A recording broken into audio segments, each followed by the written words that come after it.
Hi, it's Des. I'm here in Denver in Colorado. I'm at Commvault GO 2019, and I'm being joined by Justin Mason. Now, Justin's the Associate Director of Vendor and Operations at University of Canberra. Justin, g'day mate. Yeah. I've been dying to do that, but thanks for joining me on camera. It's been great to see you, and I appreciate you making time to have a chat with myself and my viewers. Thanks for having me. Yeah. So, University of Canberra and Commvault have had an exciting project recently. Maybe just give us a little bit of background, because I know you've been a Commvault partner and client for a long time as far as the regular platform and technology is concerned as a customer. But you had a challenge, I believe, back in 2013. I think you told me before that you needed a more robust disaster recovery solution, if you like, for something about, I think you mentioned 150 terabytes of data. Give us a bit of a 30,000 foot view of that problem you had and how you came to sort of have the conversation with Commvault to start with. Yeah, no worries. Yeah, so going back to the 2013, so we were already Commvault customers. I think we've been Commvault customers now for about 10 years. Yep.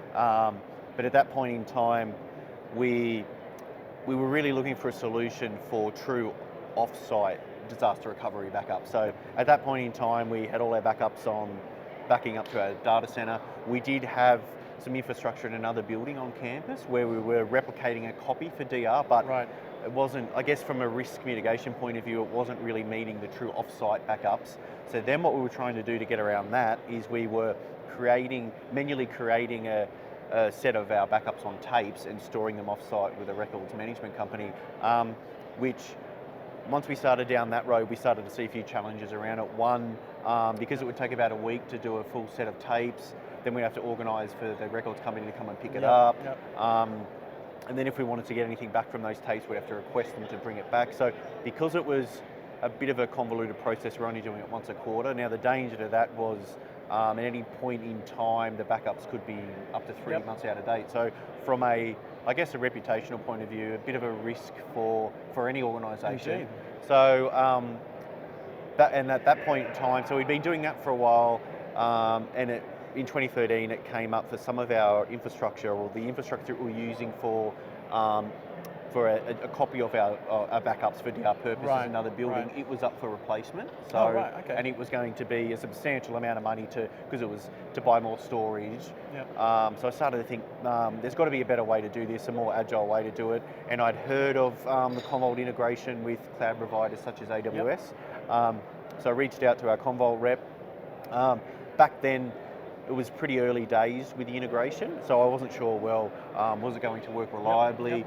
And obviously using a cloud. Concerns? Exactly, is it going to be cost effective? What's performance going to be like? You're not doing it locally anymore. So started to talk to our Commvault rep, started to talk to our AWS rep as well, and that was, right from the get-go, that was the best thing to do, get them in the same room. And I was going to ask you that, because I think there's a lot of concern about letting the cat out of bag of where you're going strategically to vendors, because they might then try to capitalize on it. But the general sense I've had in my experience with 35 years is the sooner you get these partners in, the sooner you can avoid some of the pitfalls that they've seen elsewhere with substantial customer bases, right? Exactly, and I think, and for something like this, and it works so well because, the reps were really good, so they wanted to do what was best for us, but they were able to ask the right questions and answer them, and so we weren't having to answer them ourselves. So once we started to talk to them, our Commvault rep was awesome. He also started to do some cost modelling for us, because it was going to be like, well, is this actually going to be a cost-effective solution? Which in itself is astounding, because someone's trying to sell you a technology potentially, but really in that case they're more of an advisory partner. Exactly. They may have found it was more expensive and therefore foregone an opportunity. Yeah, exactly. And that's what separates some of these really good companies from other companies, I guess, that when they're really looking out for what's best for you as an organisation.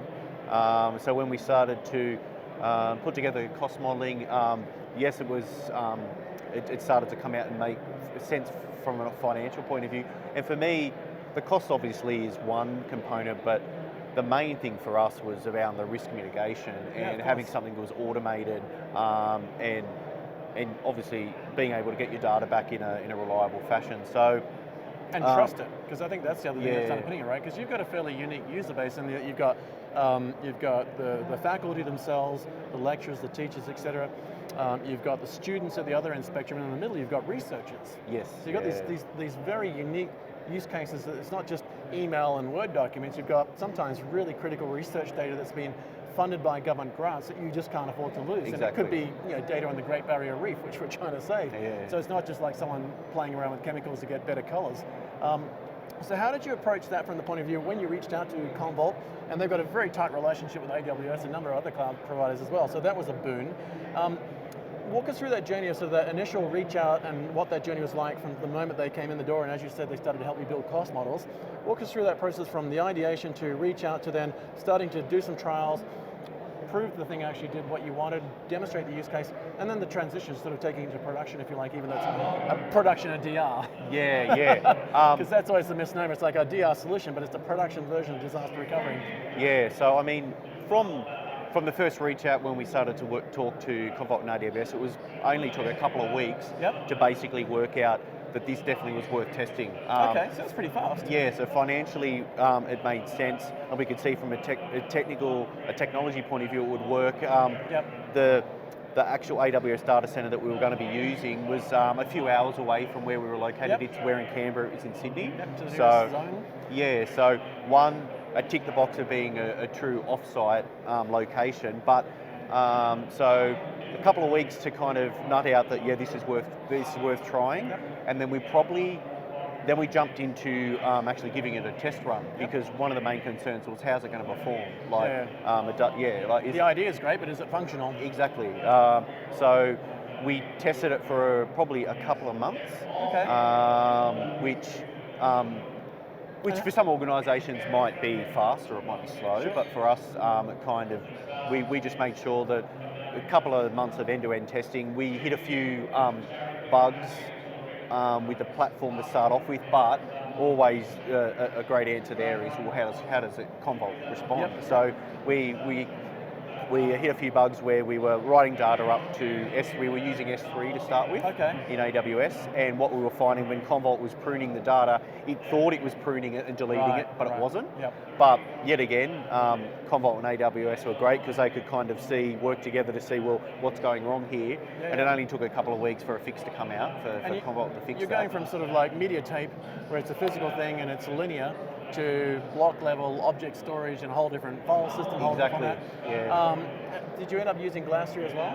Well, that we did for our solution, for our long-term retention solution, which was in 2017. But initially for this, all we were looking at was for DR purposes, was to have a one-to-one. So basically, the goal was to write up the latest full that was being backed up on site, then replicate that to DR, and then delete off the previous full. Because all we were looking to use it at the time was to have a single copy of our data up to date at any point in time. And after a couple of months of testing, and we got a few bugs ironed out, we were really happy with how it was working. And the thing that surprised me the most was the performance.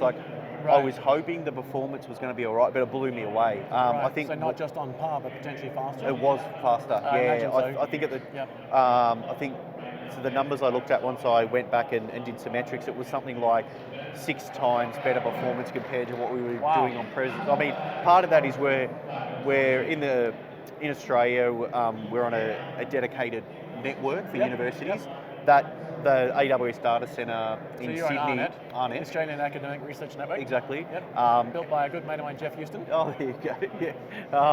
And the AWS data center in Sydney actually had a link onto the ARNet as well. So on the backbone. So that had a couple of advantages as well. Super fast. So performance was, we were just really mind. And a price point that's effectively supported by the government because you're a research body in the first place. Exactly. And the other thing was a price point. Because of any data that we transfer around on ARNet, it doesn't cost us anything. So yet again, we could send the data up to AWS, and there was no impost on us in terms of having to pay to ship that data. So 2013, you went through that whole journey for the disaster recovery piece and a production version of disaster recovery. Big success story, and we've seen some great content about it and a great video. But you mentioned that in 2017 you then had another pivot where you were like, well, what are we going to do about archive? And now that really interests me because once you already had DR there, and as you said, you had a replication of your data and you could restore it quickly, it was 6 times faster per se, and I imagine more cost effective, certainly in the recovery piece.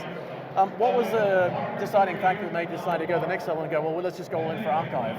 Yeah, so So fast forward a few years, the DR solution have been working really well. So through like 4 years roughly? Yeah, and it was a similar situation. It came up to where our tape library infrastructure was due for replacement. Okay. So substantial upfront cost, and I thought, well, DR had been working really well with AWS, and I thought, can we do something here with archive or replacing LTO tapes? And I thought, well, definitely worth looking into. The difference here was we're not just keeping like a single copy of the data. We're looking at long term, keeping everything up there. Is that going to be cost effective? Well, in those previous few years, Commvault had made some great advancements in supporting dedupe in the cloud and stuff like that. So that was like, oh, okay, this is looking pretty good. So yet again, Commvault were great. They helped us with some cost modelling. Is this going to be affordable? After we did some cost modelling, it came out. It was looking really attractive. And then it came down to well, performance again. So we're not just writing up these singles copies anymore. We're going to be keeping it long term, but because now we're able to use Commvault's dedupe in the cloud as well, performance was even better again, because once we had the first full set of our data up there, we're only then writing change data, the deltas. Well, you mentioned that on camera, and I think that's an important thing for people to get. Is like when you say you're writing a whole copy up, when we talk about doing backups, we generally try to only back up new data. In this case, you're only moving deltas in that, even down to block level, right? Yeah. So if you edit a file and there's a word change, it's only taking the bytes and bits it needs just for that change, which is a game changer in the backup space, because as you said, you could take weeks to do a full end-to-end backup for a whole library. This must happen in seconds now. Yeah, exactly. So yet again, performance was phenomenal because because I guess we've got such a good link, but because you're only writing up that changed data, you're not writing up terabytes and terabytes of data every day. And this is the magic that Commvault has been able to develop over the last 20 odd years, and now when we look at the likes of particularly Metallic, I mean, as a SaaS offering, that's going to take it to the next level now for a whole new space. I imagine that's something you'll probably look at. Yeah. With the types of use cases you've got at the university, now that you've got your disaster recovery environments under control, you've done that for a number of years. 4 years later, in 2017, you did the archive. Are there any other use cases that you're considering with regard to what you're doing with Commvault around other technologies that Commvault have to maybe get insights into that data, or look for risks around using machine learning? Is there ransomware buried in it anywhere, or whatever the case may be? I know they've got a number of different platforms now that sit on top of the ecosystem. Are you thinking about looking at how you can leverage those across that new capability in not just a disaster recovery, but the archive, and anything you can gain from that?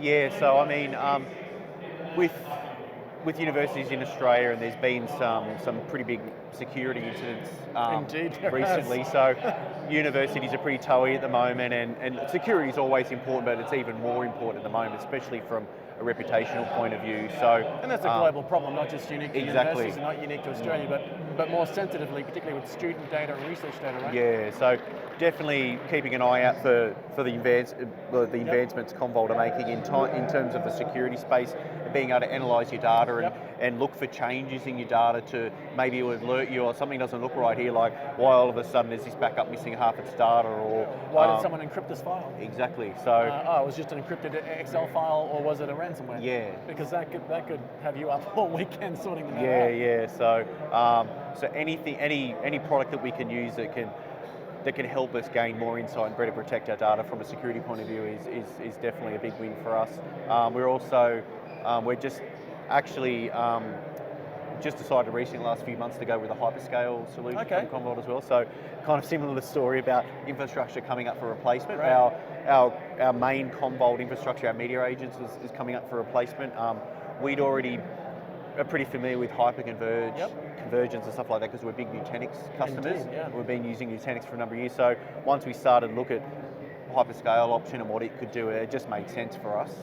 And you've got a significant background in HPC as far as high performance computing and large scale file systems. So I mean, you're used to large compute, large network, large data storage and analytics.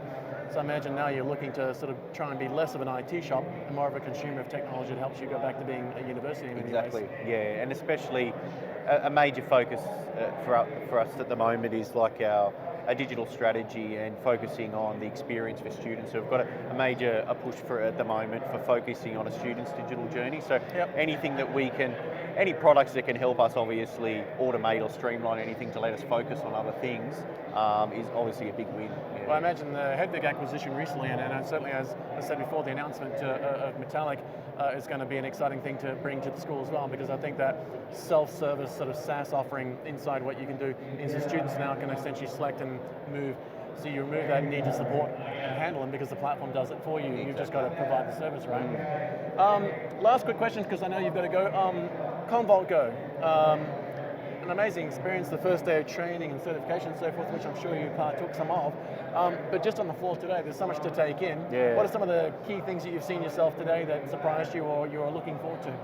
I think, well, not just today, but I think coming to something like this on such a large scale is me being from an educational institution is meeting some of those other customers from other educational institutions, especially American-based ones, and you're just surprised, like you have so much in common, and you're all kind of facing the same challenges, and it's great networking or talking to these, and you kind of make then hopefully long-term friends or connections, because not only can they give you great advice on some of the problems you might have that they've solved and vice versa.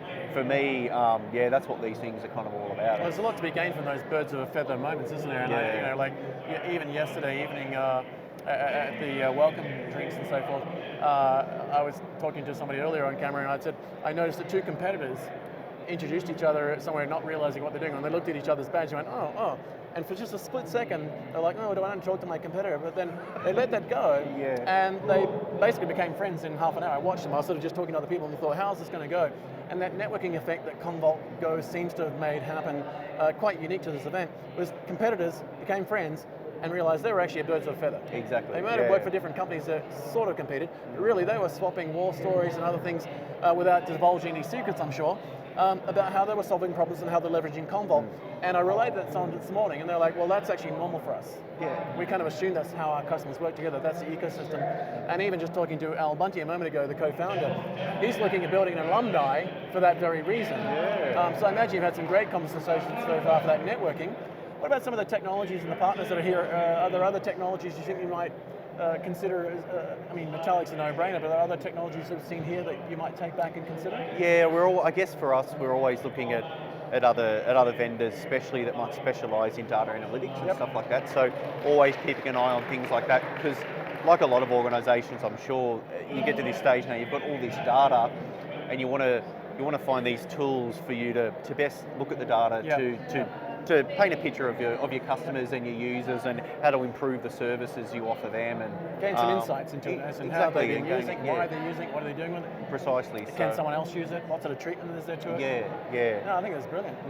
Well, mate, thank you so much, Justin, for catching up with me. It's been great to see you, and congratulations on two fantastic successes, circa 2013 and 2017, with regard to your DR solution with Commvault and AWS, and the archive solution. I think hopefully you'll write a book about it one day, because I think there are a number of other people challenged with those same things who hopefully will be watching this and also look at some of the other material you've published recently, because these are common pain points that organisations of any size are dealing with. It is, and you've done it at a grand scale. So congratulations on that, and it's been great to see you, and hopefully we'll see many more fun projects come out of you and Commvault over the next few years. Yeah, definitely. Thanks for your time, and thanks for having me. We'll see you again soon. Thank you. Thank you.